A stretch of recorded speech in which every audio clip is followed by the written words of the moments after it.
Okay. So we're going to get started. Welcome everybody in the room. Welcome everybody online.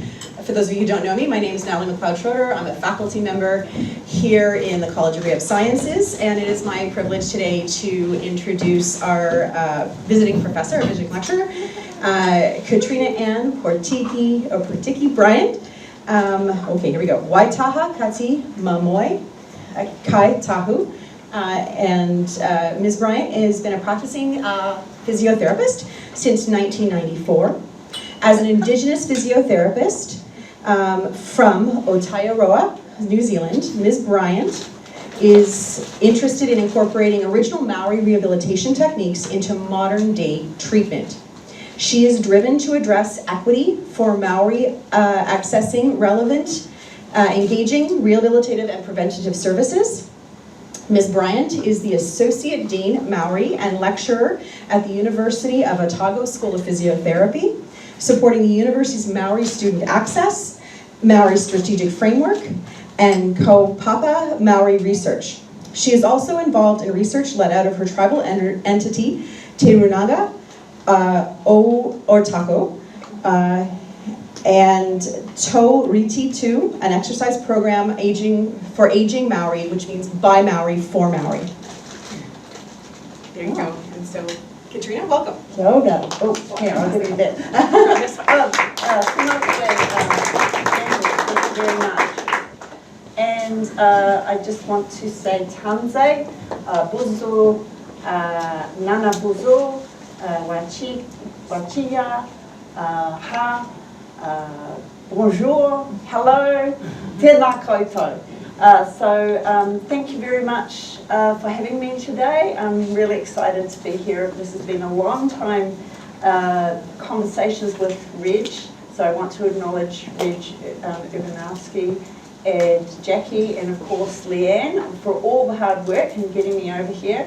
Also largely want to acknowledge the elders and the traditional knowledge keepers in Ogham Muslin Health Centre. I had the pleasure of clearing sage and rolling sage the other day. They've been really great and amazing to talk with them and just fit right in.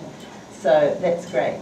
Ko waio, who am I? Ko Pukikura Te Mauka, ko Te Tai o Tākou Te Awa, ko Waitaha Kati Māmoe Kaitau Kauiwi, ko Werumi Pōtiki o Tūpuna, ko Katrina Bryant tōku ekua. I am a physio of 30 years and I'm born and bred in Dunedin in Otago, which is where Otago University is situated. If you were watching the video that I was trying to play before, it's situated where we are in the south of Aotearoa, New Zealand. Being an Indigenous person, I can't take that out of me, and so I'm really interested in bringing to the forefront our practices that we've been doing for centuries into modern day physiotherapy. So I'm going to talk a little bit. I'm bringing part of my presentation that I gave at the World Congress of Physical Therapy, Physiotherapy, and I also gave some presentation in Perth with Falls, and there's Catherine there who I met, and you've just got to watch out if I do a selfie, you possibly will end up in a presentation with me.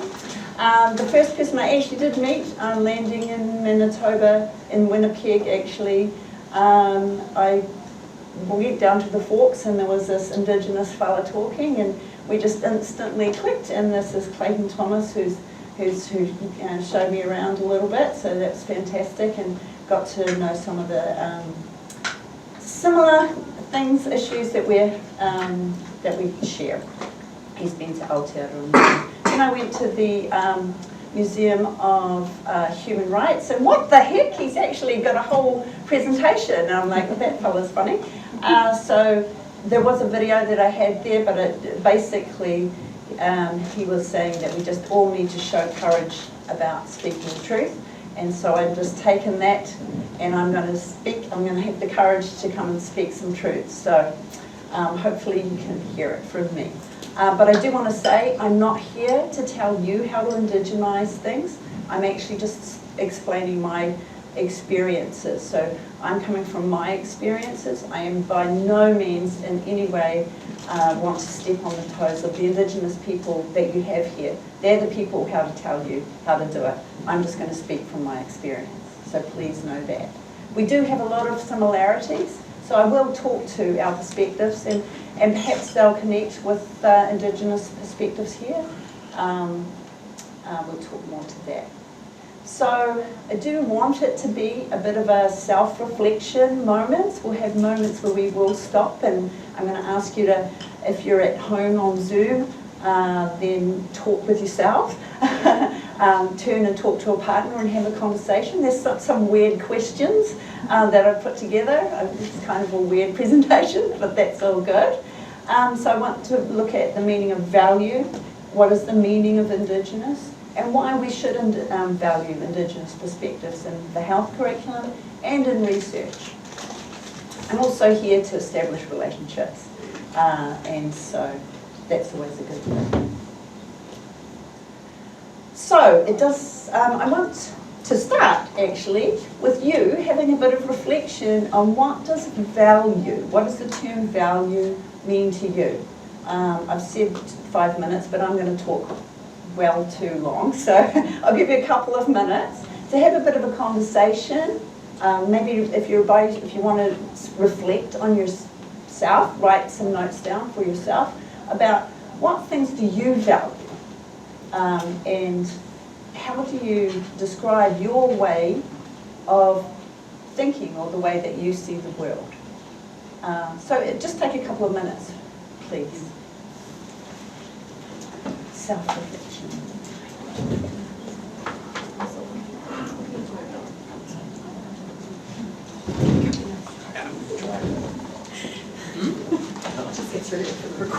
Thank you, that was good.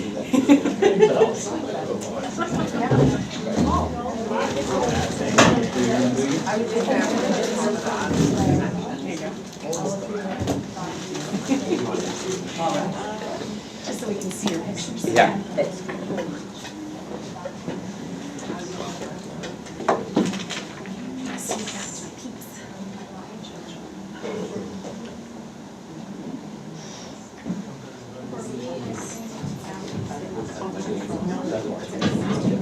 Oh. Yeah. I'm gonna add that note too.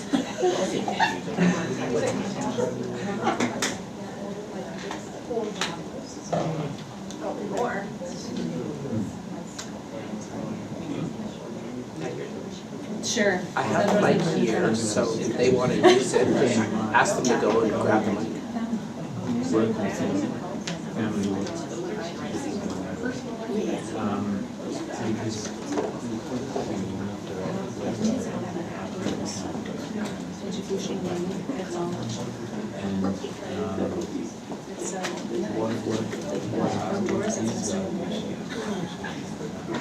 Integrity, effort,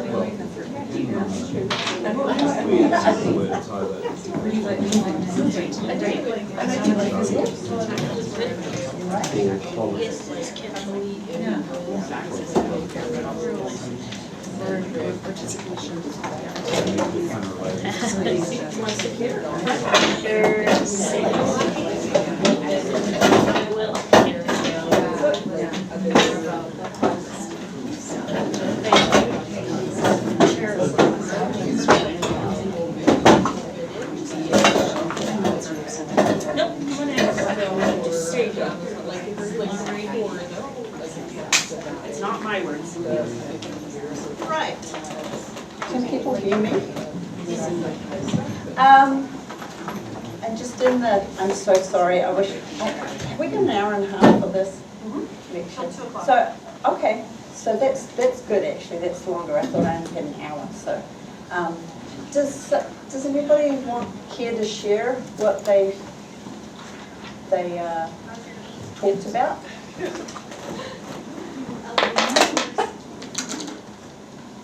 Anybody? No? It's usually the way, just like the students. Okay, I will. hang on, I grabbed the, sorry. We do want me to see about I just had to wait her. Good, and that's all right, I'm that person. Well, but what kind of person is that? It's an engaged person. And what I do value is participation. And when I'm standing at the front and everybody's silent, I go, I wait, I just wait. But what I wanted to share, which was very interesting, is that we are, my colleague Kelly here beside me, we're a generation apart, and yet we value the same things. That's cool. And is that because we're both physiotherapists and we're attracted to certain things, and that's how we ended up in our profession? I mean, we both had the first thing, family was right up there. Yeah. Outdoors, but that was my second thing, that was her fourth. Activity and knowledge, those were her second and third. So it's interesting, like we made a list and they were all the same things. Wow, that's awesome. Yeah. Well, or that shows how we don't have very much diversity in our faculty. Maybe. So, to be honest, if you've written things down, have a look at that, because that's your cultural background. That is your cultural makeup largely. That's your cultural lens, perhaps, to think of. That's how the things that you value are based on your cultural experiences and your cultural makeup. Is there anybody who has any comment on how you would describe the way that you think? I know it's a strange question. Pass it on. You're holding it. Hot potato, Liz, it's you. Go on, Liz. It's on. Yeah, it's on, you don't have to do it. No, Kara, I'm sitting beside my colleague Kara, and she and I both thought that was a really interesting question and a difficult one to answer. How would you describe it, right? What did we come up with, Kara? We didn't get to it because we were going through things that we valued. And so I actually don't know how I would describe my way of thinking. Yeah. It's,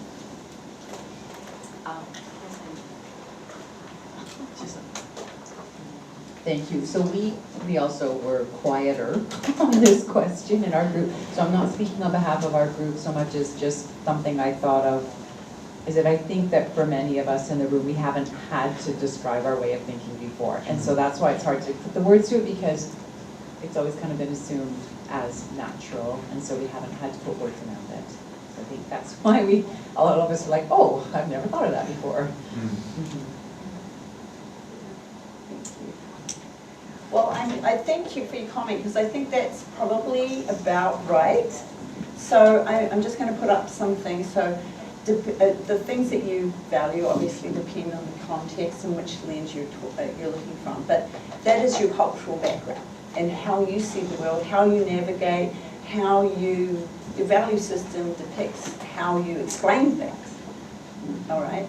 So I'm wondering if your way of thinking you ever thought of is the normal way of thinking, and that other ways are other ways of thinking or different. So I wonder if people who are not in the mainstream know very well how to answer that question, perhaps. So I think you've hit the nail on the head, perhaps. So that was just my cue to let you talk. That was good. So now, and I want to say this is a safe space. I really want to say that. This has to be a safe space. I would say what happens here stays here, but it's being recorded. But I do want to create a safe space for conversation. It's not here to judge. This is just for contemplation and reflection. So I'm just interested in you having a conversation or writing things down. What's your experience of indigeneity? How do you experience it, perhaps on a daily basis? Or what value do you give things Indigenous, and how do you participate in indigeneity? So one's about experiencing it and one's about participating in it. So have a time, have a reflection, have a conversation.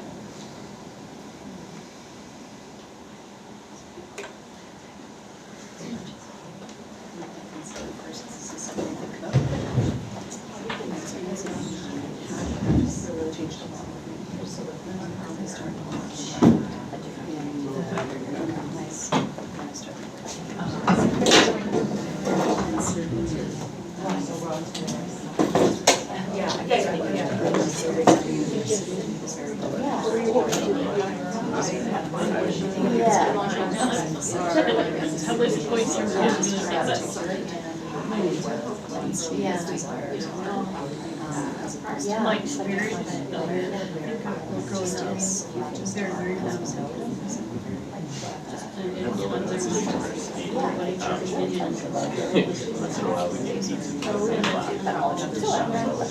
Right, but certainly it's shifting.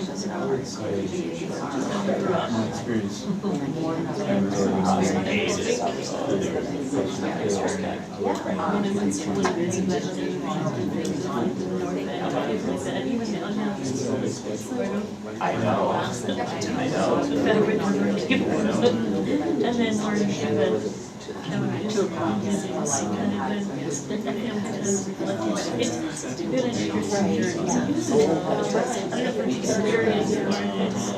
yeah,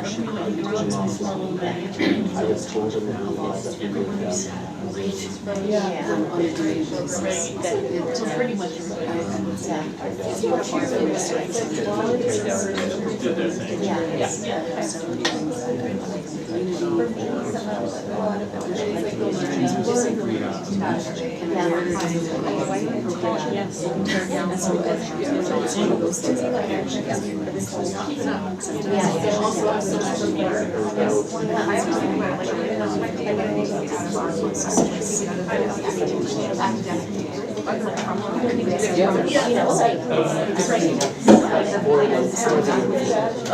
You want another one? I can do it. But you know, I think one of my first experiences where I was kind of more immersed in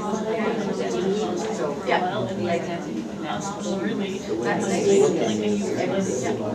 mean, that's me, like, that's mine, that's what I We were think both of. in that room, and to me it was like, it was just like. I hate to stop the conversation because I feel like it's really good. Does anybody wanna? Finish my meeting at 1:30. That's my cue again. I shuffled in and out. Does anybody wanna share what their experiences they recorded? Who's got the mic? No, wait. Who's got the mic? I don't think so. Oh, there you go. I think it's Karen's turn. I'm originally from Brazil, and my ethnicity is called Pardo. That's a mix of indigenous, Africans, and Europeans. And when I think about my experience, that brings me back to my childhood, the connection with the nature and the spirituality, and also now I always remember that my parents, they were sleeping in a hammock their whole life. That's very indigenous culture. And I was raised with that also. I think I was 12 years old, I was sleeping in a hammock. And I think that's my experience, and I'm so glad, I would say 3 times, to be here at the University of Manitoba, because I have been visiting, working with other universities in Canada, and I feel the work that they are doing with indigenous here, and I want to learn more, and I'm happy that I'm having this opportunity, and I will have more. Excellent, thank you. That's beautiful, thank you so much for sharing that. Yeah, so you brought up spirituality, connectiveness to the land and nature, sleeping outside in a hammock, just simple, good life. And so a lot of things that are similarities, a lot of connections there. And yes, Manitoba, Winnipeg, has the most dense population of Indigenous peoples in Canada, apparently. So they're fantastic. When I found that out, I was like, wow, how exciting. They are in the right place. Yes, awesome.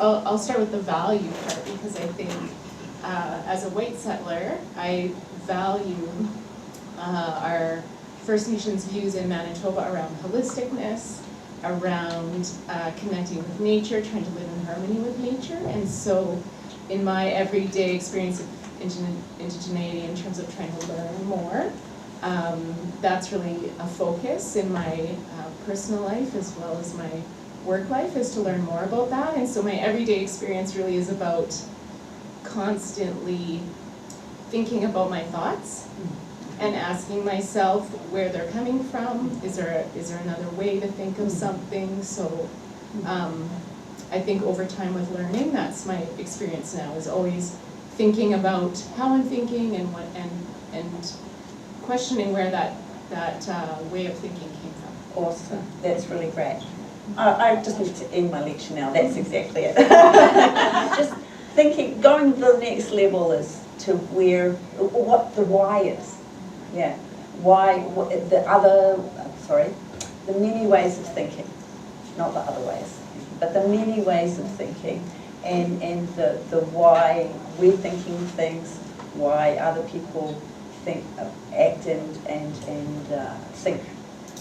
So, I mean, as physical therapists, physios, you say physiotherapist, don't you? Yeah. I worked in America for a little Say it while. all. So. Physios, I'm going to say so as physios, we're in such a privileged position because we do see patients for a lot of time, over periods of time. We get trusting, we have to get them to trust us instantly, so we really need to know a lot about their lifestyles. So actually, if we open our minds up to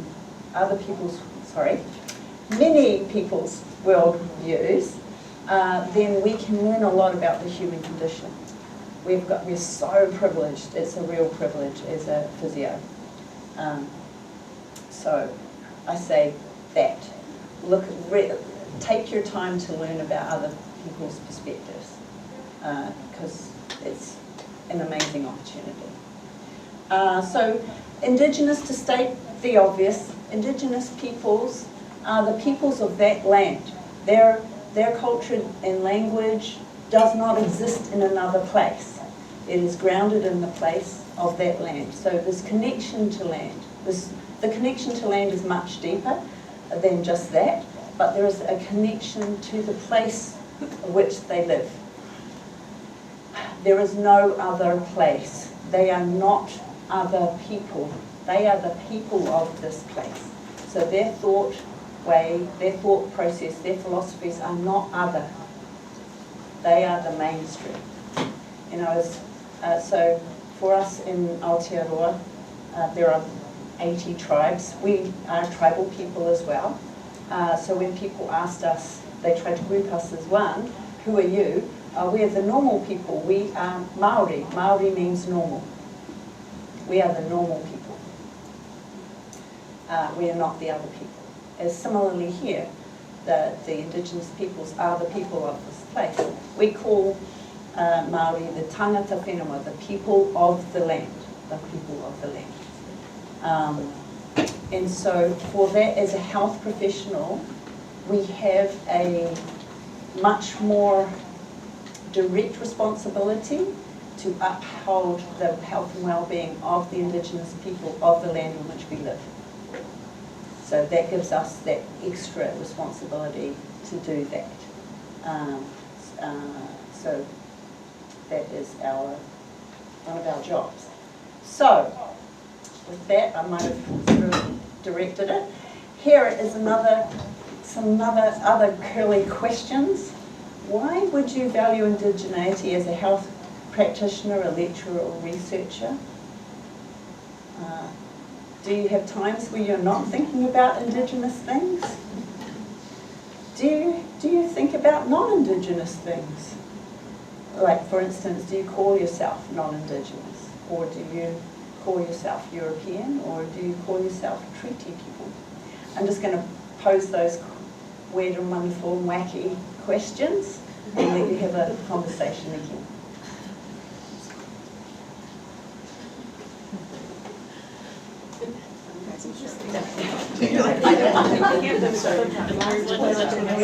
Looking at You got rid of that, did you? I know when it's on. Usually a guess. Number one, when I the transition to Yeah. I don't think I do that. I think I do You know, around I think- according to just otherwise. I don't even know what to call myself.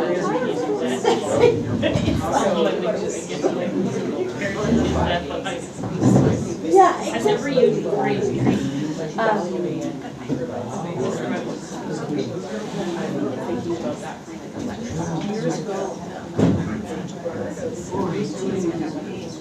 Well, these people have the answers.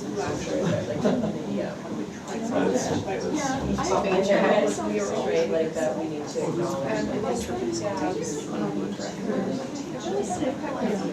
I should have more conditions. I don't know why this is connected to my questions, but I remember reading the paper. Yeah, yeah. And there was a paper that was about how the reality what is homeless really is. So, it really was focusing on how whether they're homeless and the typical way that they all how the focus of this was to feel like they're homeless enough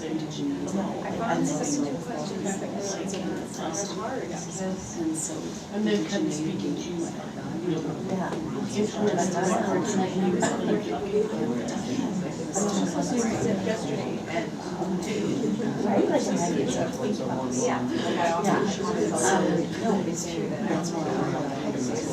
yes, but there's that one, just in one letter, you're writing. But on how it's also for even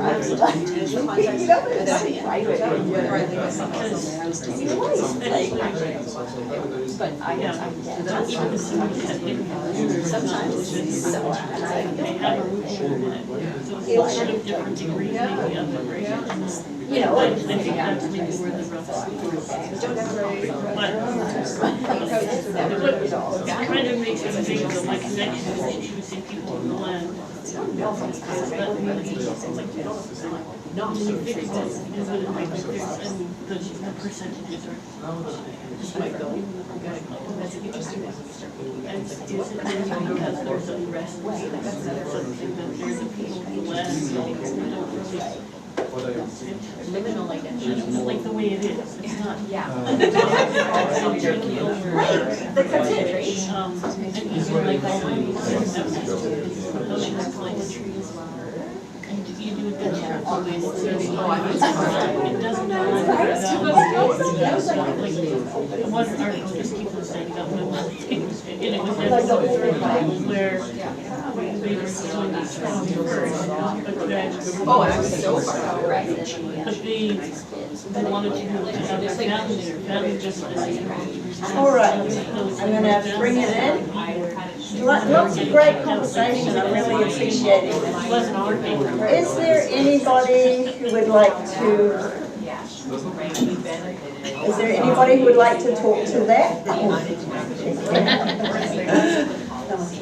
They're in such good conversation, it's fantastic. I'm noticing Patty's raised her hand. Oh, okay, good. Yes, I did want to see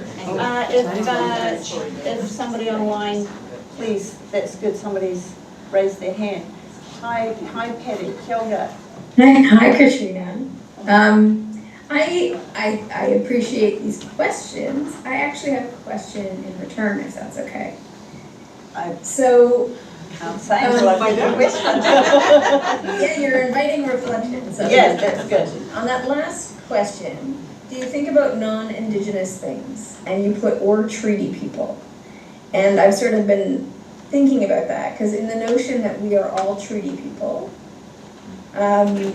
is the way that this is phrased meant to be the question, and that suggested possibility is thinking of treaty as non-Indigenous?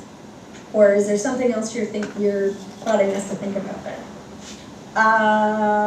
Not really, it's just a question. We have if we want to go there, we have a movement in Aotearoa where non-Indigenous people are calling themselves, because Indigenous people are tangata whenua, people of the land, and settlers or non-Indigenous people are, there's a movement that they call themselves tangata te tareti, so tangata tareti, so they're here because of the treaty. So.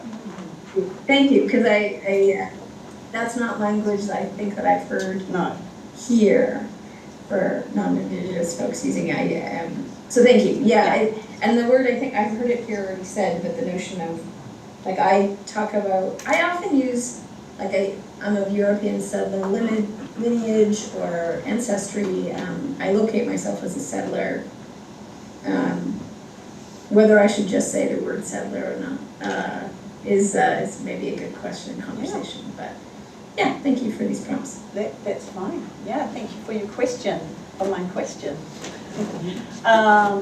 So yeah, I mean, whatever, it's just really just to pose those thinkings out to you. So that was a bit of a sort of question to make you start thinking about. Often Indigenous people do describe themselves as Indigenous. So then what do non-Indigenous people describe themselves as?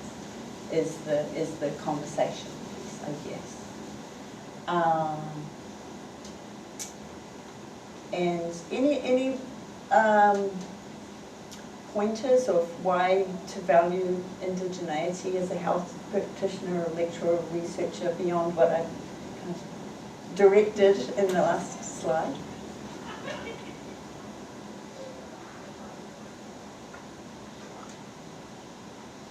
Everyone's so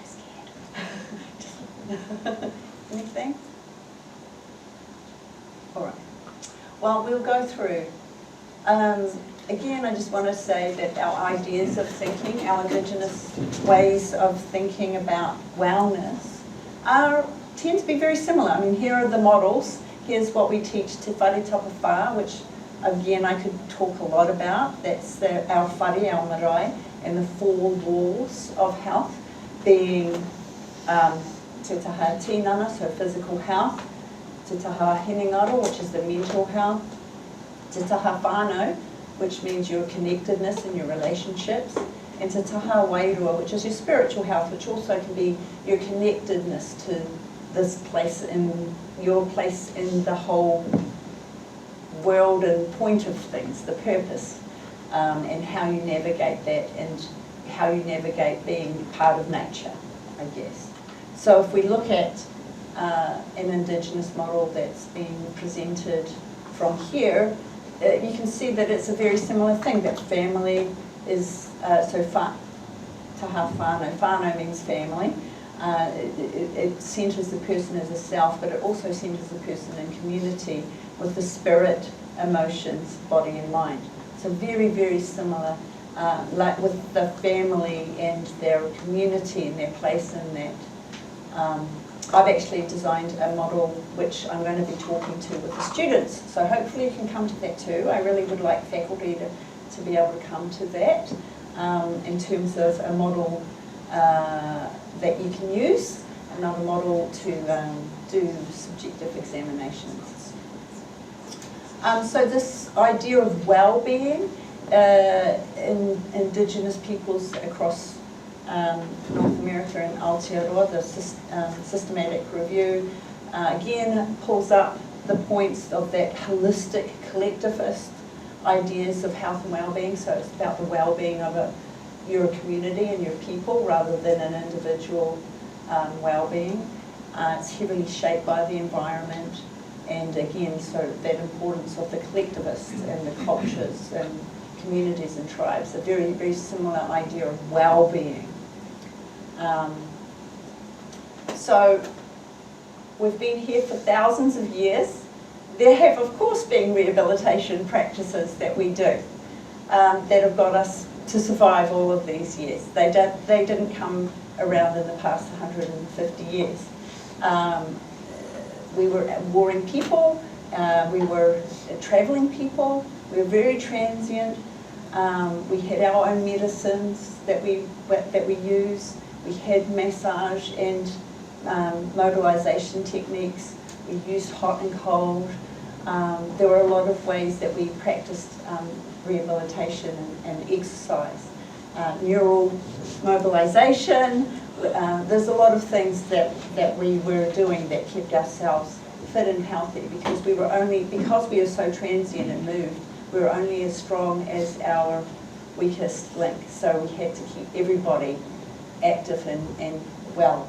We came over to Aotearoa in Waka, so we travelled, we were amazing navigators, we travelled maps by the stars,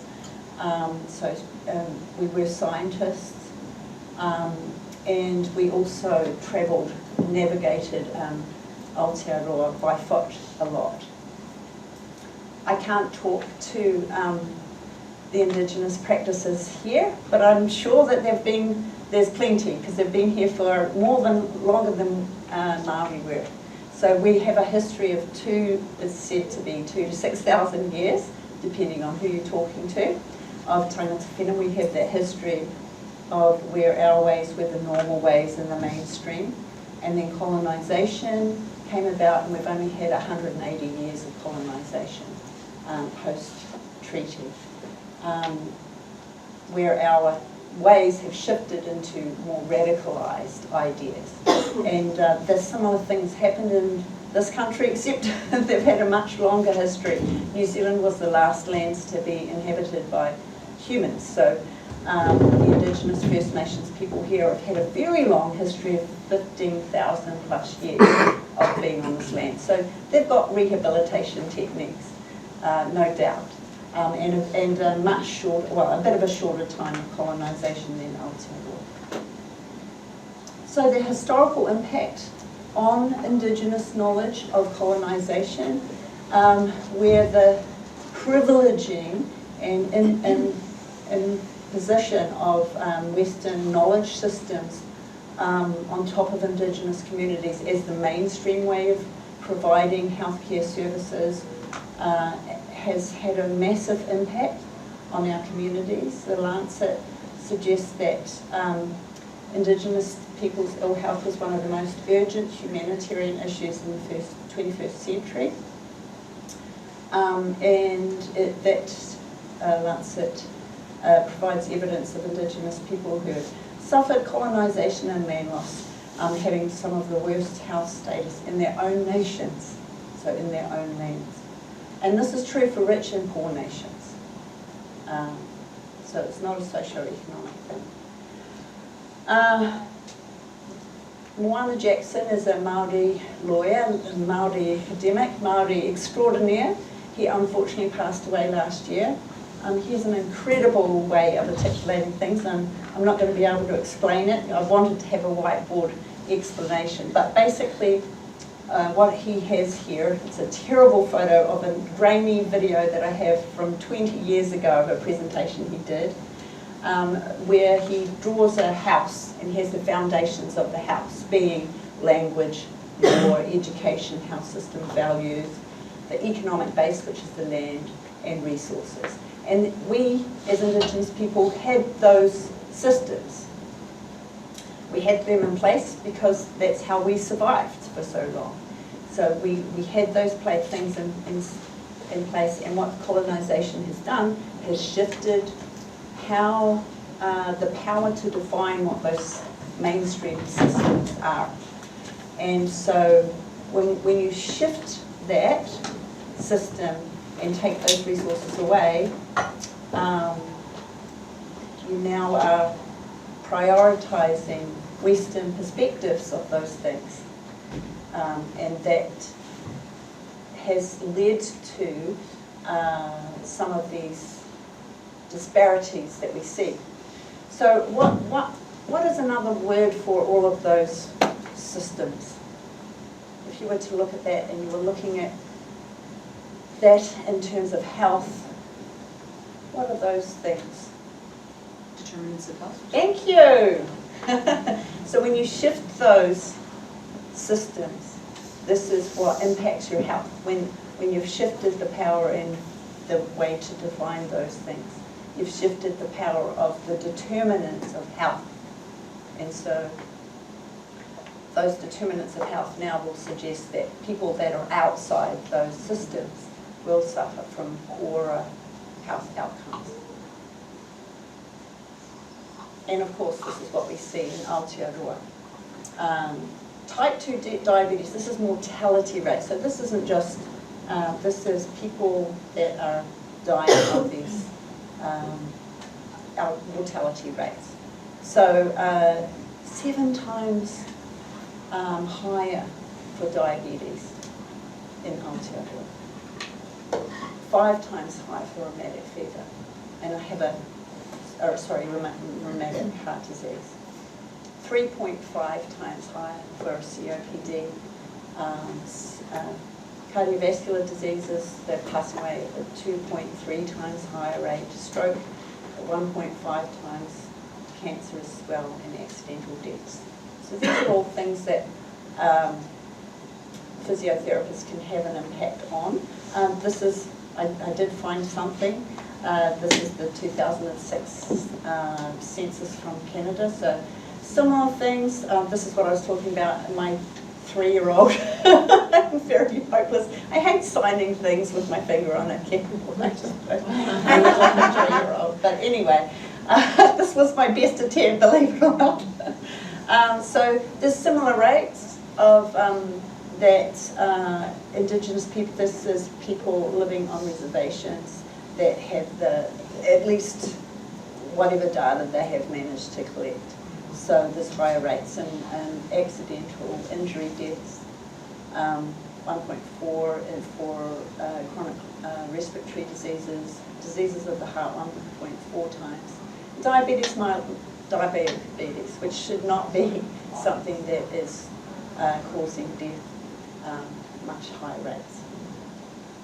So, the Declaration of Rights of Indigenous Peoples from the UN, that Indigenous peoples have the right of full enjoyment as a collective or as individuals of human rights, including the right to be free from discrimination and in the exercise of their rights, in particular based on their Indigenous origin or identity.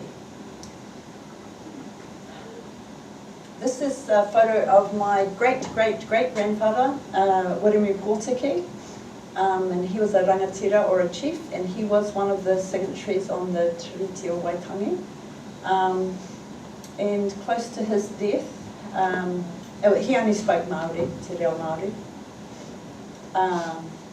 So the loss of our language is a great colonizer, unfortunately.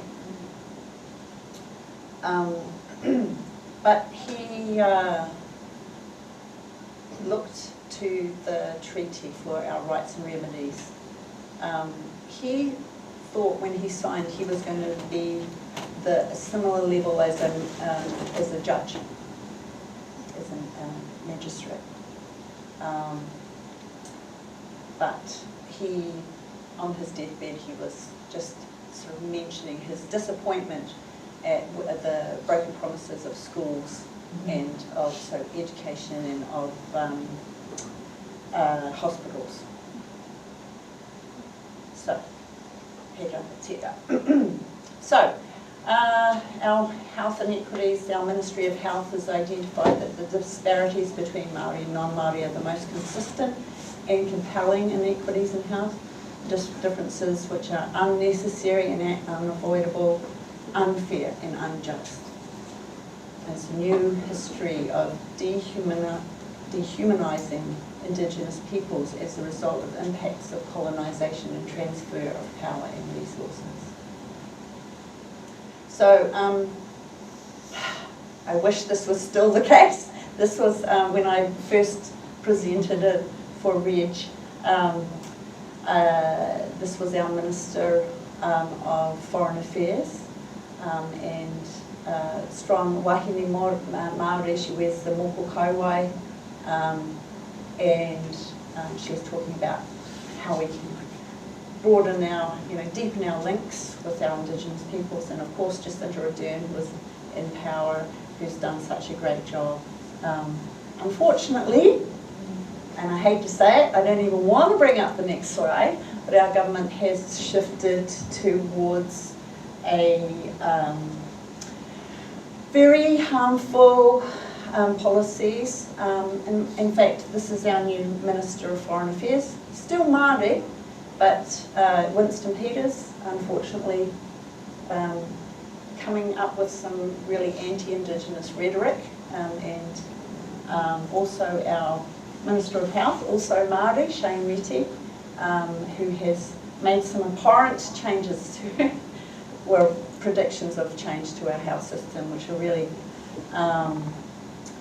going to be quite harmful to a lot of people. So I wish I was coming with different news, but here's the leader of our Māori party, wears a full moko kauai, a full moko mata ora.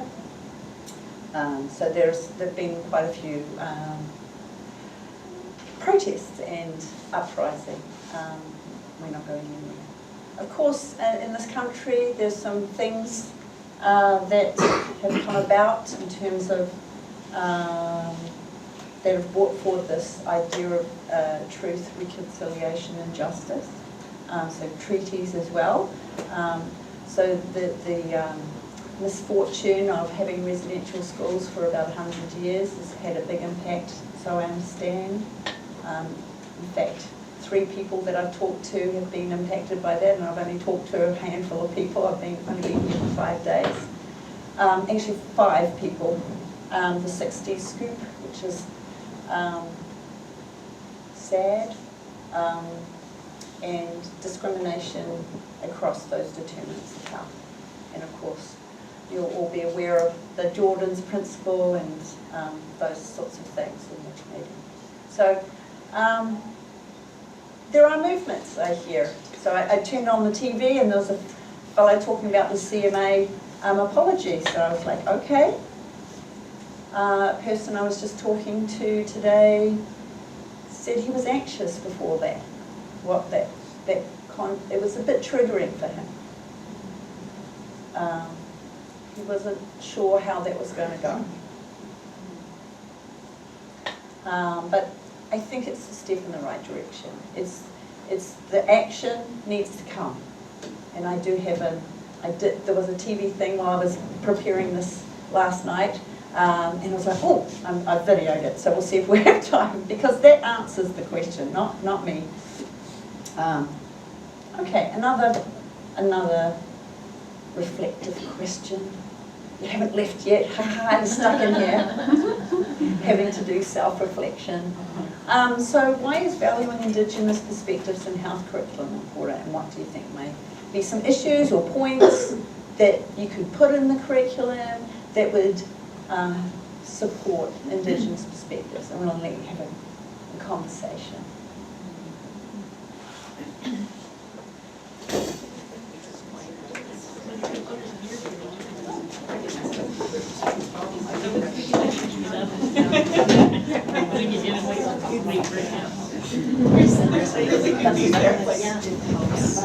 One of the things I think is important is their land. The population is so high and then so It's kind of obvious, better, We have to prepare students. and also for students. To be more able to be more understanding, to be able to use those lens that ordinance word.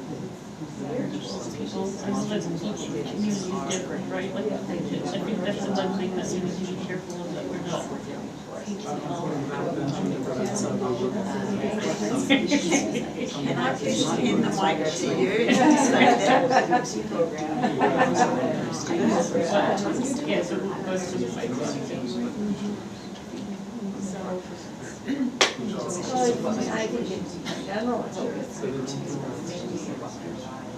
beyond her own lens. When I find, when somebody's saying something that I just don't listen to, usually because I'm so stuck where I'm at, you know, in your old star place. Well, you gotta do this really good. No, it's really good. It's a really good compliment. Like feeling stuck. Yeah. It's a great thing to say. It's like what some issues would be in development or Yeah, I also was thinking that I'm so right.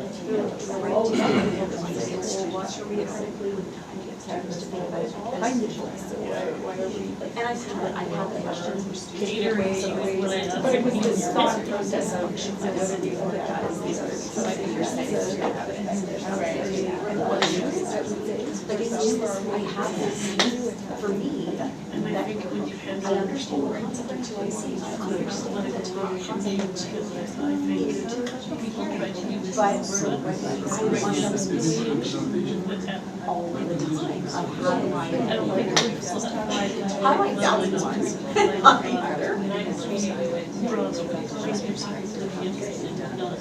But no, but the funds can come by us. Right,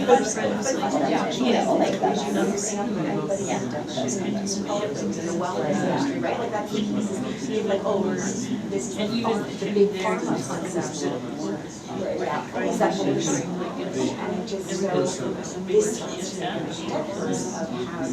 and I'm always working for it, and I think that my years is bring in a church. Yes.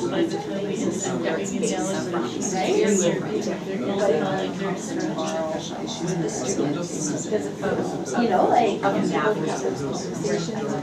that's the one that just say, I'm good. I'm good. I struggle.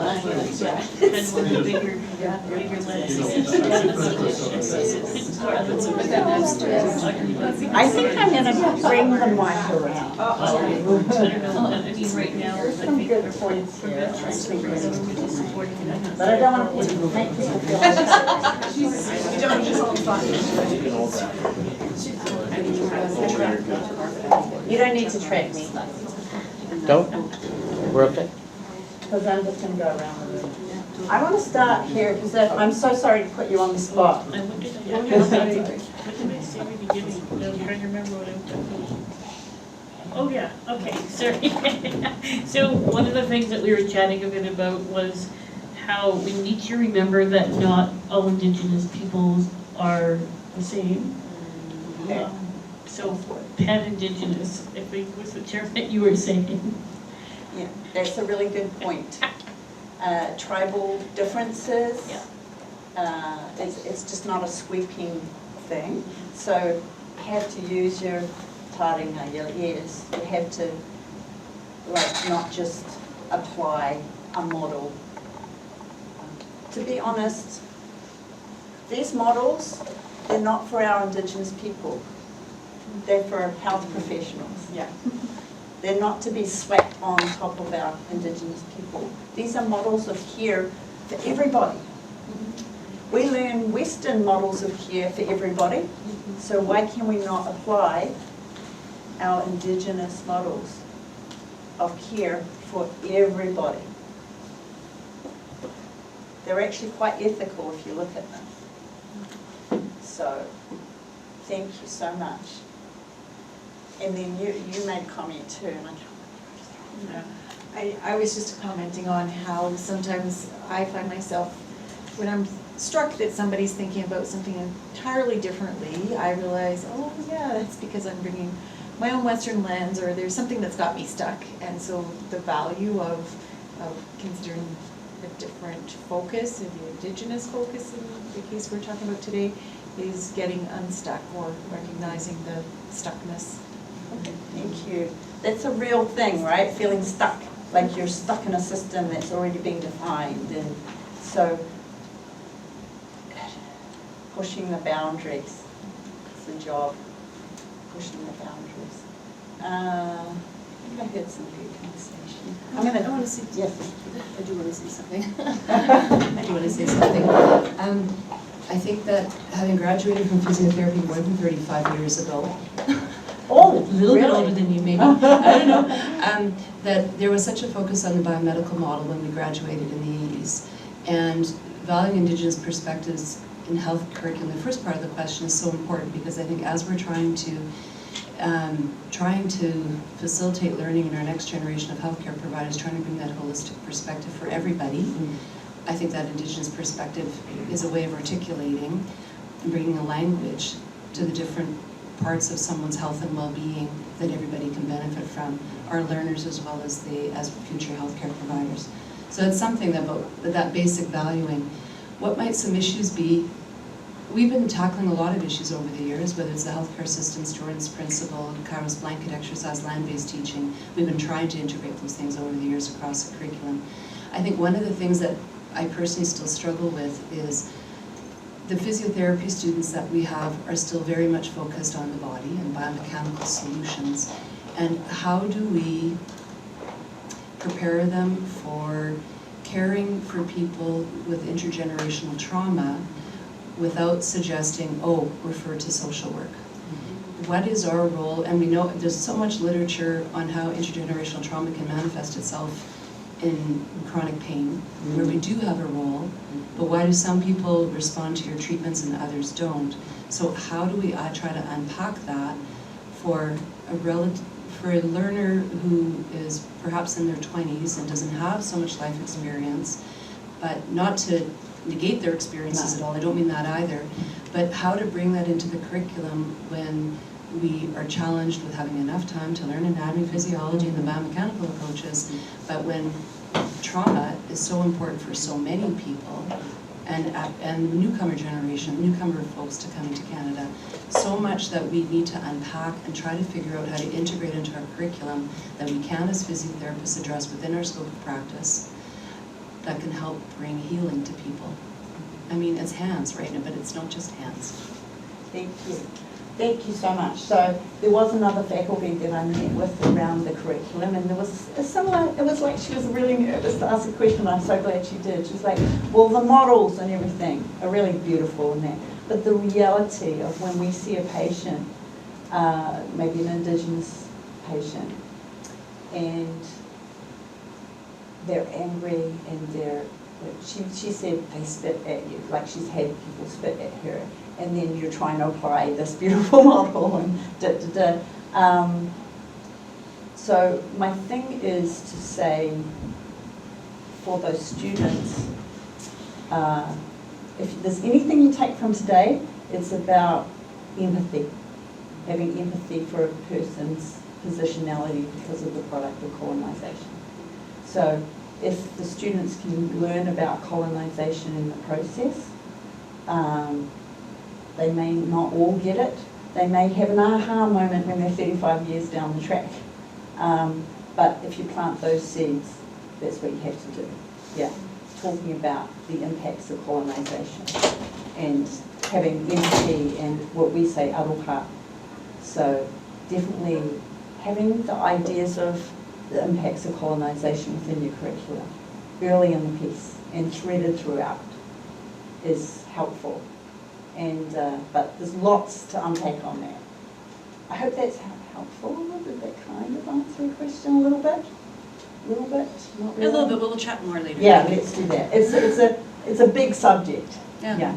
It's a big issue, but thank you. Yeah.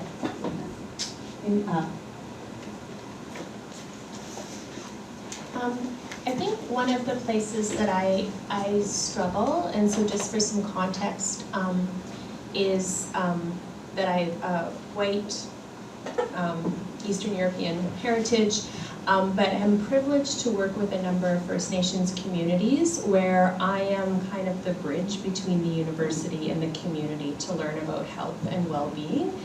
And I've worked with the community members really well to kind of navigate what's mine to teach and what's not, and kind of finding that, you know, just having that conversation.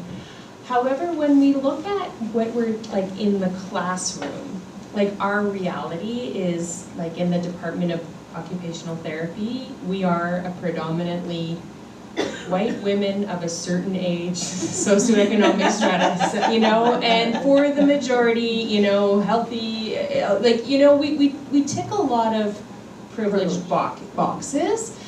And so we can value these things, and, you know, and I can talk very cognitively about, you know, the sacred hoop or the medicine wheel, and you come in through the east, and it's, you know, this, you know, like all of those kinds of things, but, you know, it's also not my knowledge, and so, you know, we're working towards integrating this in a good way, but there's still a lot of us in the way of really embracing it, and you know, and how do we do this in a good way that's honoring this knowledge, but also acknowledging that we take up so much space. Thank you.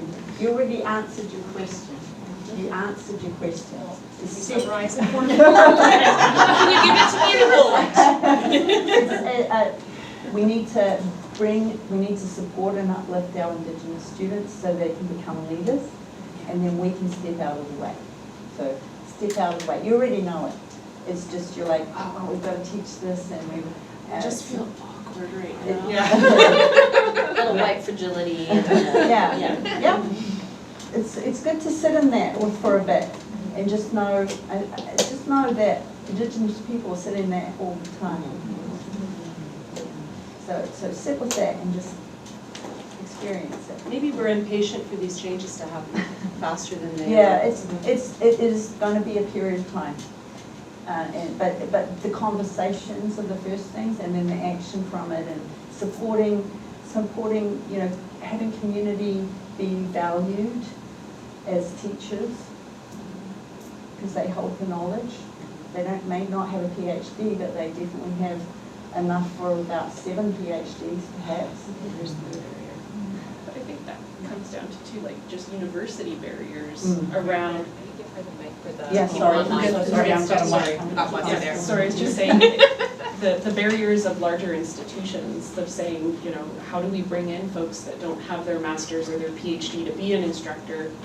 But isn't that like, you wish that would be simpler, just to say, this is part of us uplifting or growing our own or doing what's right, is getting the right people in to teach what we need. That's exactly it.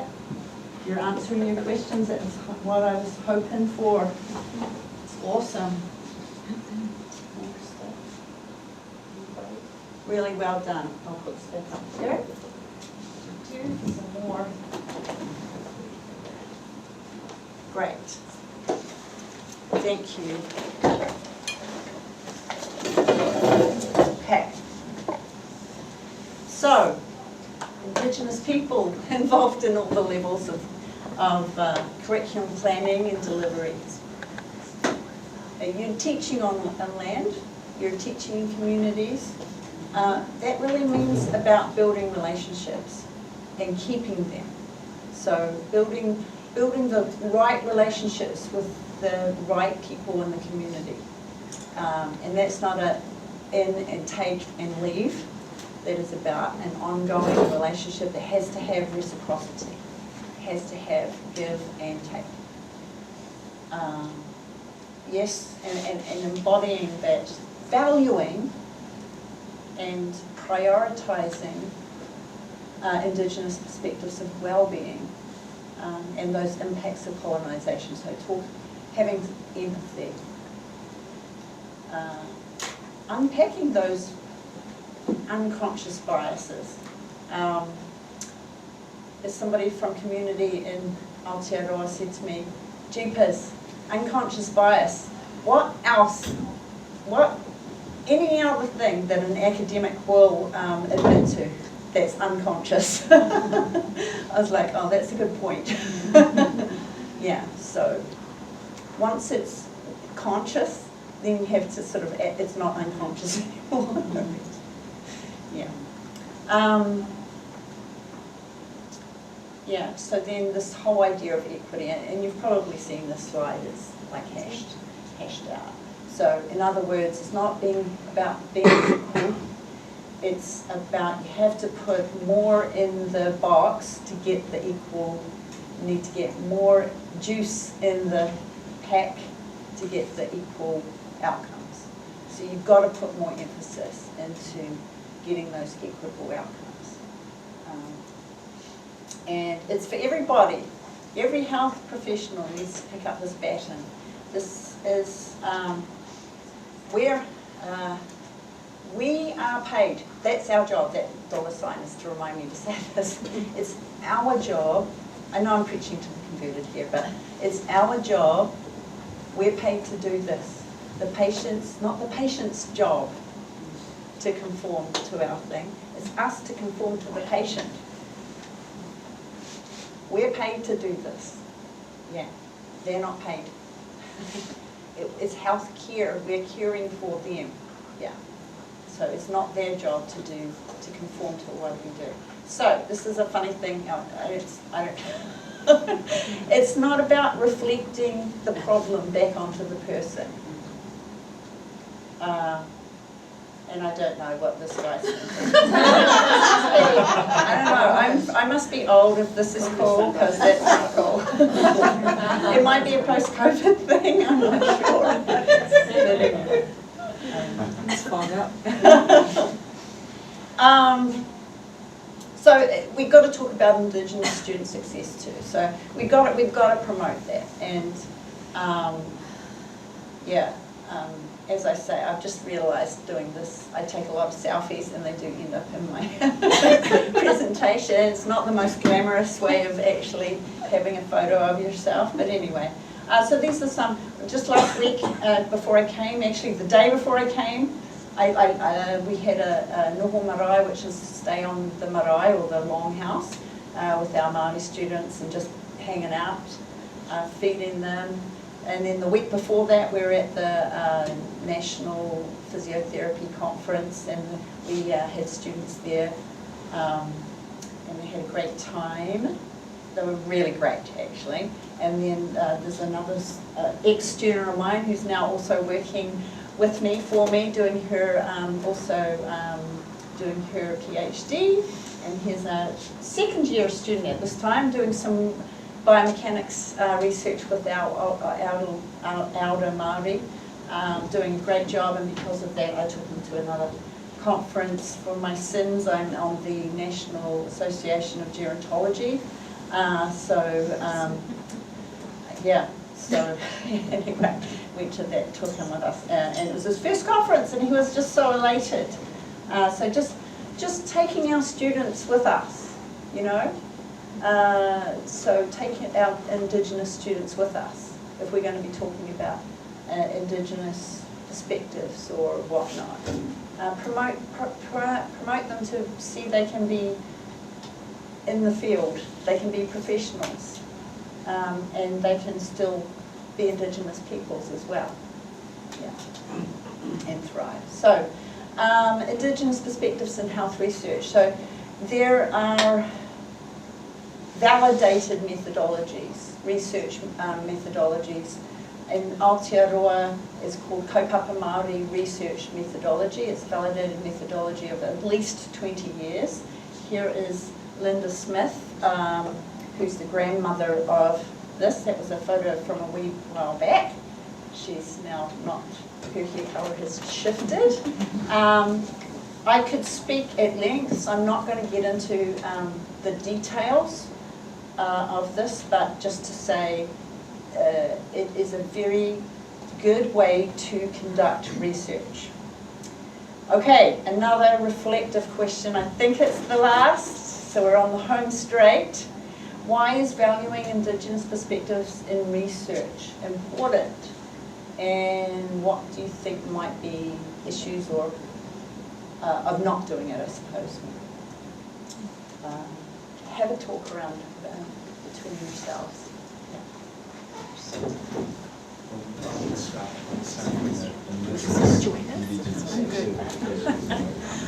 I'm not a PT, I'm an admin, so that's okay.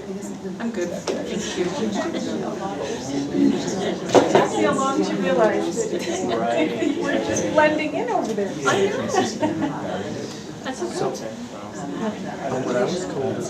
This would be 1:15, and then you'd be doing a workshop. That's fine, we're not, are you changing that? This is the workshop? That's what I thought. You're just mixing it all together, right? Gotcha. There were indigenous participants. And see where they were at, or kind of like what I was hearing you talk about before, with the one in Winnipeg, how like, you know, it was, shown that you like for, just is not what we're wide. So we're trying to address things like why we don't have housing. But something we don't have, and it doesn't, like things like that. And the structure of it.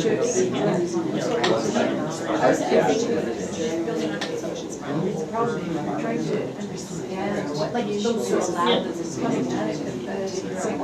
Yeah. And that's Sorry, you're at the front, I can hear you good comments. But where, I think when people are living in houses that is not good at all, there's a lot of kind of that too, right? So I think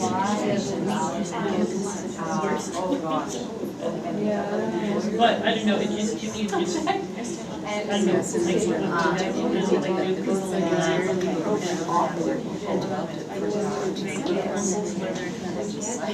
Right, so it's just business.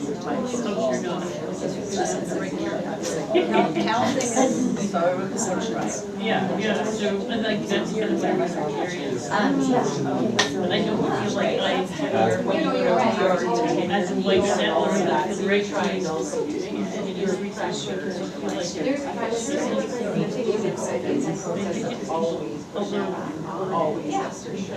I think you're being asked I think you surround yourself right with the ones. Yeah.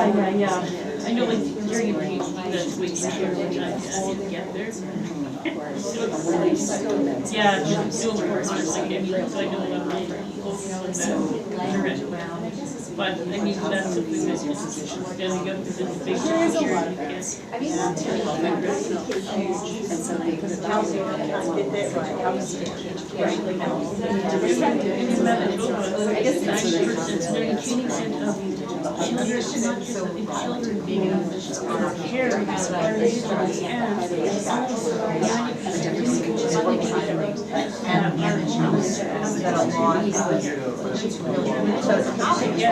yeah. So it's like my husband's doing a project on it, so and why are you going to doing the research and doing the technical writing and putting it together, like I know what I'm doing this, so when I've been reading this stuff, reading what it's down, I know it's there for reasons and like, and I know it's but that's what I'm looking for. How do we get to that government well, I mean, we know, but it is that yeah, but it's like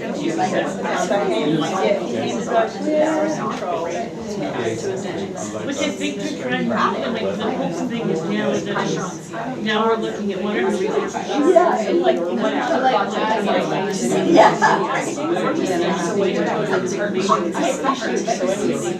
trying to reinstill the community also bring in more of the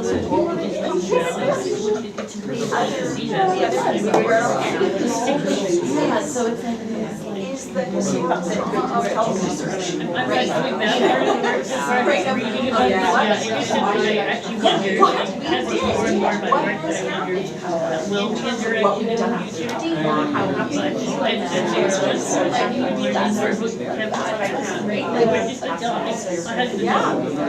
has recently found out that he is, and it all lined up with this all makes sense. There's so much that's so anyway, but yeah, he was, and I, you know, involved in college, but it's not as much sometimes. So, yeah, so it's interesting, it's been on my mind a lot, because it's not one of those paid. Sounds like a really cool district. Yeah, but it's a big, it's a bunch of. You're doing your PhD. Yeah, right now my focus isn't there, but yeah, anyway. Anyway, but I wonder. I'm loving this. This is so cool. I don't want to forget our Zoom people. I'd like to sort of, I'm so sorry, Zoom people. I hope you can participate. Is there anybody on Zoom who would like to make a comment in Zoom land? Oh, whoops. Okay. I didn't pay attention. See if anybody's opening up. Yeah, they may. I don't see anybody opening the line. Okay, there's no one on Zoom land. They're like, she forgot about us. Would anybody like the mic? Here we go.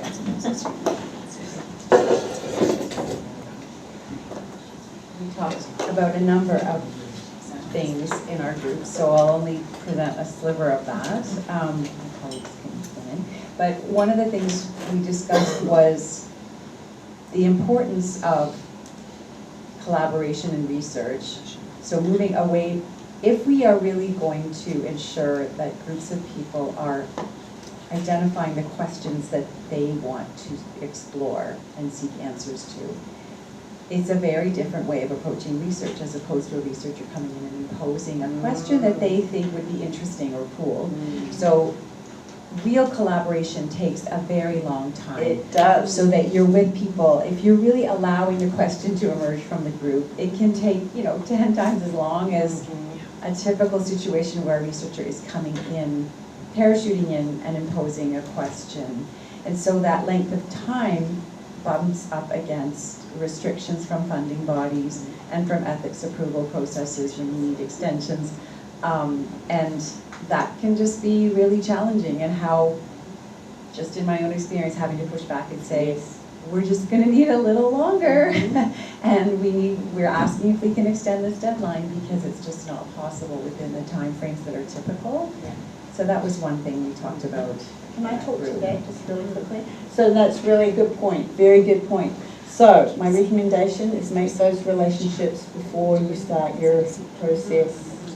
Start those relationships early and make sure they're ongoing. Make those relationships ongoing. Because the questions should come from the community. Because then you're answering relevant questions. But that takes relationship building and trust. And so, make those relationships early. And thank you. You've got to keep on pushing back, and as hard as it is, to the funding bodies, etc. But yeah, I would recommend make those early connections. Don't make them after you get the grant. It's not good enough. I sit, again for my sins, sit on grant application review boards. And if I see somebody saying, well, we're going to make make these connections, and we haven't quite got there, but they've got this list of academics that are on. I'm like, well, you had long enough to make those connections. So value those relationships. Understanding that community is busy. They actually ain't getting paid for your consultation either. They're busy looking after community. So value their time, however that might be. And that might be paying them, value their time. They're really busy. So just remember, when we're making meetings with them, that's time out of working with community for them. So don't waste their time with your silly meetings unless you've got something for them. That reciprocity is really important.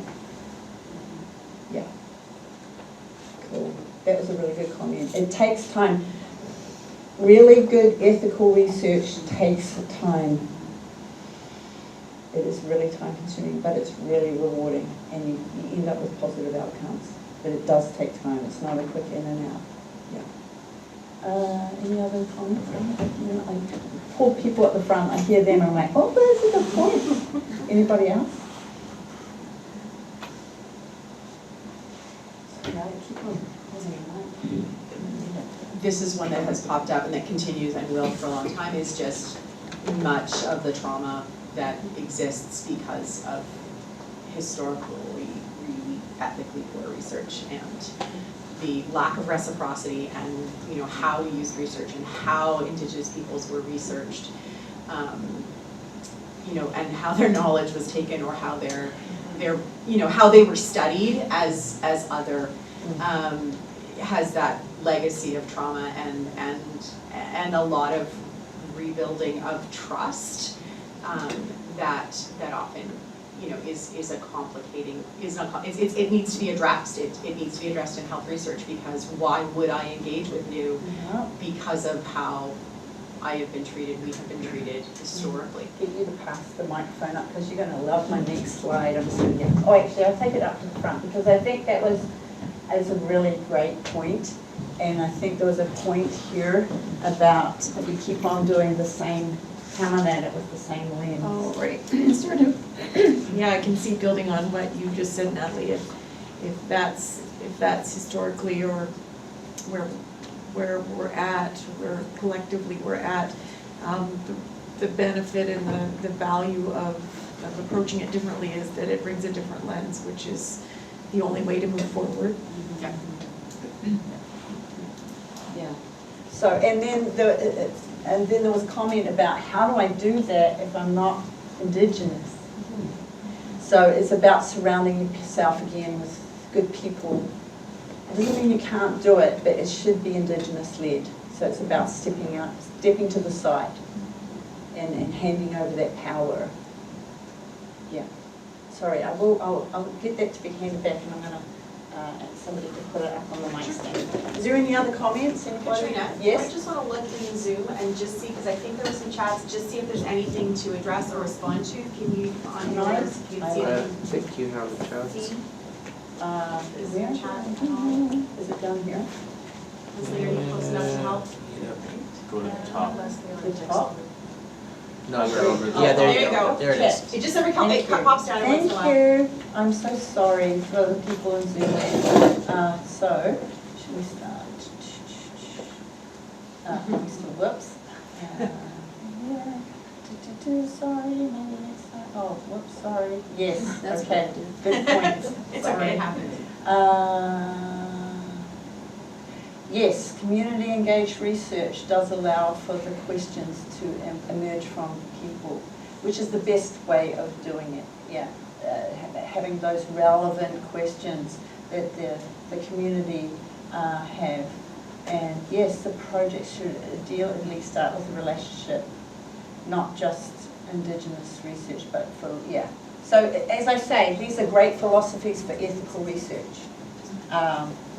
Yeah, absolutely, thank you. Oh, okay, I'm sorry. Yes, do that. I'm sorry that you have a sick little boy at home. All the best there.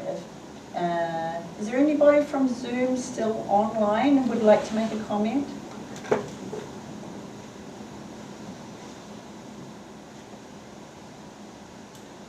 Thank you for bringing that up. So, We've got one mic open coming. there's somebody coming. Yeah. He's going to come on. I mean, I can jump in. I'm always a chatty person. So. Okay, great.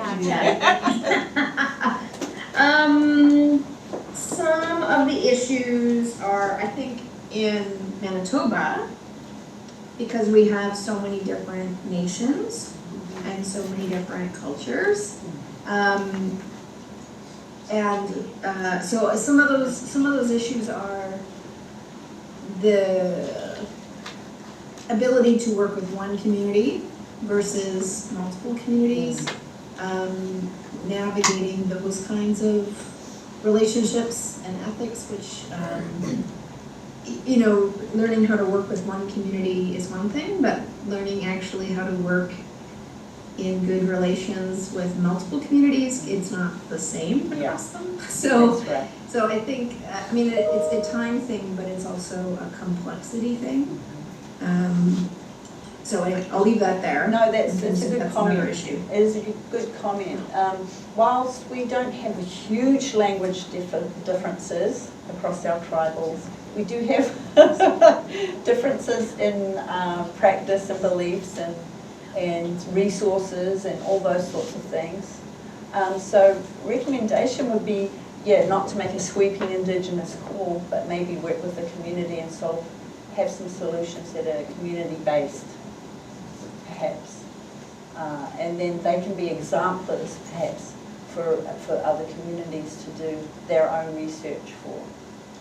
So support community to do research. I'll talk a little bit about that.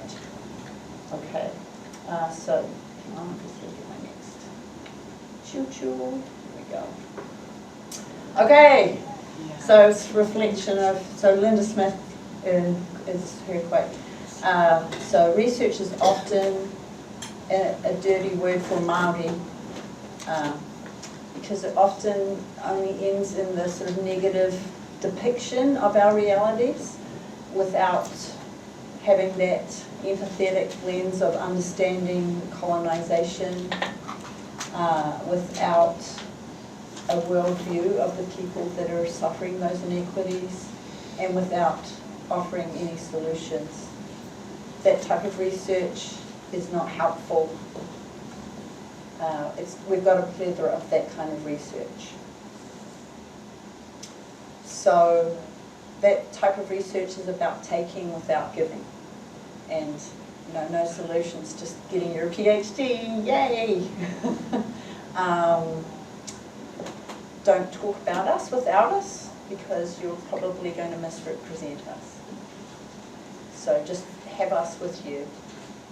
I actually I worked with a science communicator researcher. So she was in the faculty of media and science communication. And she did some work with us. She had a revelation. She had a moment of one frailty, I guess, and she had a moment of, then she had some self-reflection and she wrote a paper about it.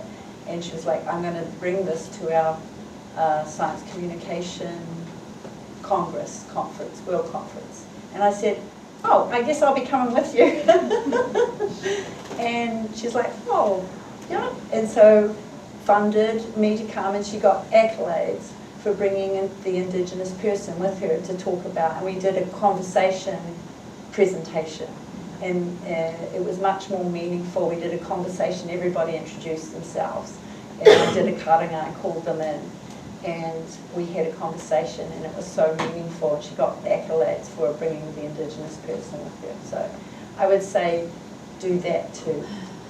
Yeah. Don't talk about us without us. Some other key points. That Indigenous methodology should strive to uplift the people that are involved in the research. That's everybody. So if you've got research assistants that are from community, or just research assistants, the philosophy that I use is everybody involved should grow from being part of the research. So everybody should feel uplifted in some way. And it should be Indigenous led. So promote Indigenous people to be the PIs or co-PIs on the research, not as a consultant or a advisor, but actually the co-PI with you, or be the PI and you sit in the passenger seat. Yeah. So that's about having those established relationships. Data sovereignty is a huge thing to think about. Who owns the data you're collecting? That was one thing I asked my supervisor in my 4th year 30 years ago, and she's like, who owns what are you talking about, Katrina? And then when I got the position at the university, she came up to me and she said, I am so sorry. I've just been doing we had no idea what you were talking about. I did a research paper, 100 pages I submitted about Māori women's health. I interviewed 25 Māori women and about their experience. It was a PhD in my 4th year, pretty much. But anyway, they had no idea what to do with it. And I asked that, who owned that information that I collected? It should be owned by the people who you interviewed, not by the universities, not by the funders. That's owned by the people, because then they can determine what they're going to do with it. And they should determine where it goes, where it's published, what you do with it, whether it's published. They should determine, what happens with it. And I've said, kia tūpato, be careful what you do with that information, because media loves to pick out the bits. And boy, I have to be all over media with anything that they say. And it might sound like semantics to you, but it's huge. If community hears that bad stuff and just that portrayal of all the negative stuff, that shifts them back into the, this research is not good for us. Yeah, it's just depicting us again. It's like a slap in the face, depicting our negative realities without doing anything. So we've got to be very mindful about the messages that get sent out from our research. So that's just a reminder. Katrina, I noticed Lisa Engel had a Oh, comment. okay. I'm good. So glad. I'm glad people are watching. I think she raised her hand. Okay. Lisa, would you like to say something? Sure. Elsie is now asleep, so. Oh, good. Well done. Thanks. One thing, I don't do Indigenous focused research, but I do a lot of community engaged lived experience research where community people with work and lived experience are all part of the research team from day one. And I think one of the roles too I'm finding against is my role is actually to advocate for change to the academic system. So Yes. how we submit abstracts, papers. Actually, even within University of Manitoba, just this summer, had to advocate for one of our internal awards. They had a celebration where we had to name the organization each team member was from, where that makes our people with lived experience having to out themselves or feel bad if they don't have an organization they're a part of. Yeah. So instead wrote an email, and much to the organizers and funders, kudos to them, is that it said, like, why are we not just attaching it to the projects? The team members relate to projects. Why do we need to know which organization they work for? Because if they belong to the project or they're part of the project team, I don't need to know if they're some sort of hierarchy in an organization. So I think my role as a researcher on community engaged teams is actually to be advocating to our very colonized and antiquated academic systems. 100%. Thank you for your work there. Yeah, because that's not a safe space. Yeah, thank you. It's hard to push back. It's hard from a university to push back because they don't want us to push back on the funders.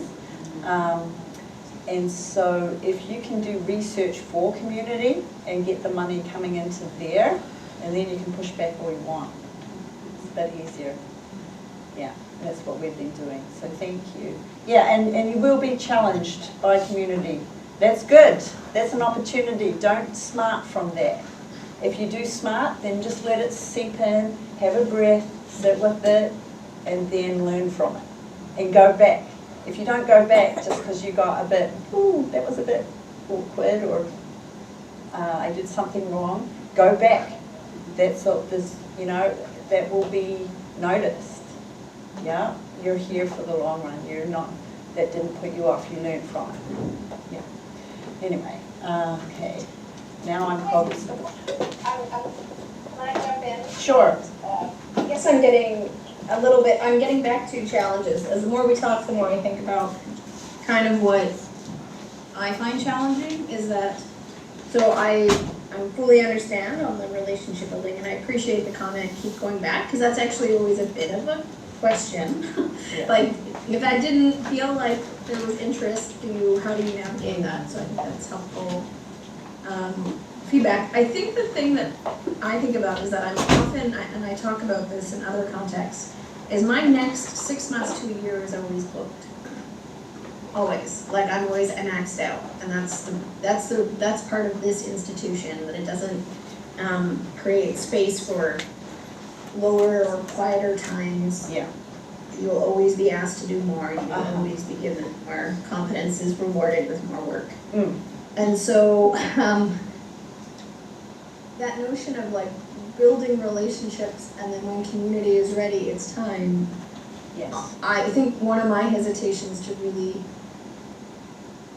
get in positions where I'm working that closely with community rather than supporting other Indigenous health projects is because I can't put those other things down when it's time.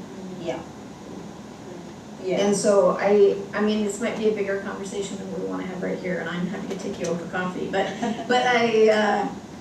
that's, I think, a big thing for me, is the risk of not being able to act when the community is ready to act. Yeah. And that's a really good point.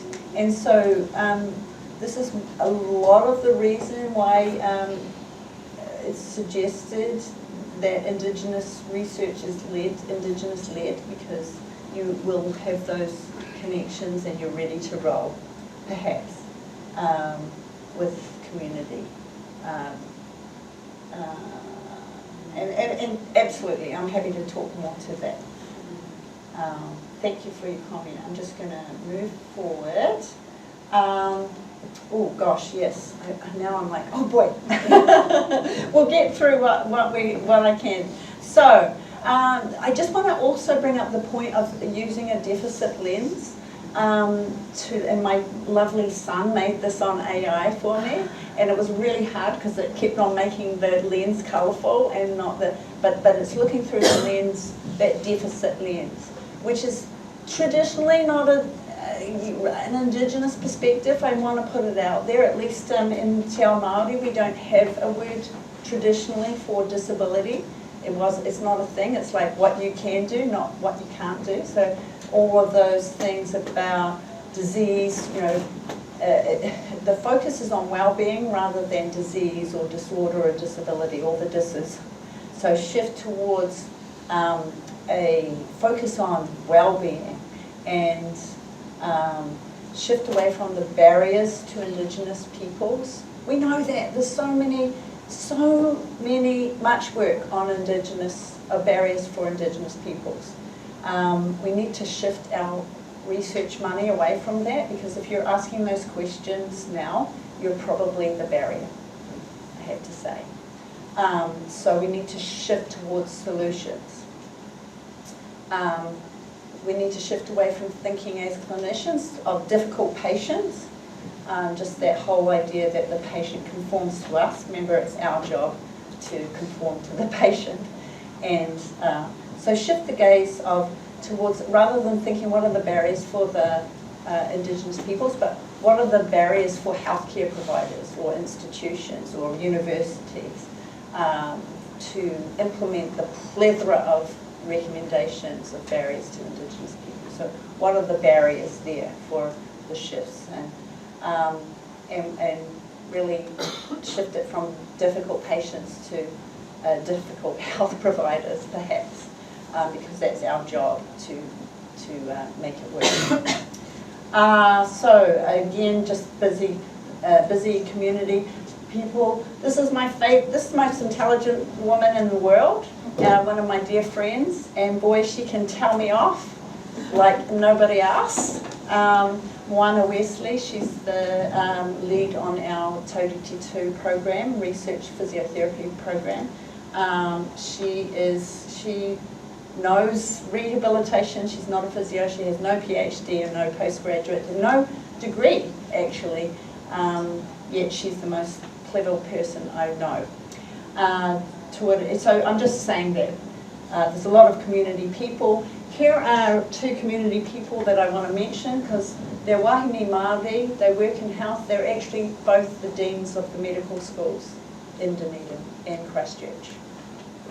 So when I told Reg that, his head almost exploded, that we had Indigenous wahine as the deans of the medical schools, Suze Pitama and Joe Baxter. So they're, what I'm trying to say is embracing that and supporting our Indigenous students to do well. Know that, and I want to talk to, I'm sorry, the last speaker. Yes, those challenges that we have as Māori or Indigenous academics, we definitely have constant challenges of our time, and we are constantly working to bring those perspectives into the forefront. That never goes away. Our thinking about indigenisation or indigeneity is always on our minds. It never goes away at all. I think it's on a daily basis. And so we face those challenges on a daily basis in our workplace, and I could give you plenty of examples of that, unfortunately. So balancing those, also our demands in the community and our academic demands is very, very difficult, and this constant undermining of Indigenous science is disappointing. This is a video. I know that's a thing. Oh. No sound though. I was born into a family of healers and healthcare providers. That's why I became a nurse, to help people. But I saw that Aboriginal people face so much discrimination in the healthcare system. I was determined to do something about it. I became a lawyer, and I obtained a doctorate in law. And now I'm working to reform Aboriginal healthcare. I'm educating people about Aboriginal rights in their health, planting seeds for the future of our people. Indigenous people all over the world have seen their rights denied. It's time to create change and restore the balance of power. Even one person can plant a seed. There we go. That's the Museum of Human Rights. I'm just going to flick through. So yeah, just bringing the Indigenous science to the forefront in our curriculum, and embracing that as a way of looking at treatment for all, and that it's ethical, relevant and responsive ways of addressing healthcare for all. We have a Indigenous or Māori research unit that's the dean of our physiotherapy school, Lee Hale, who supports it, and students up and coming, and of course the research that I'm going to be talking a little bit more about in our community, the falls prevention program, Tauriti 2, which actually brings forward the Indigenous movement patterns into it. And lots of good benefits, but I can talk more about that. Look at that. This really smart person said something like this. The othering of worldviews is the biggest cause of discrimination and inequities in health, education and delivery and outcomes. So I'm hoping that hoping I've woven those things all together and confused you and bemused you and made you just think. I'm glad that you can sit in those spaces, and thank you so much for being engaged, and thanks for having me. We're all in this together. So, tēnā koutou katoa.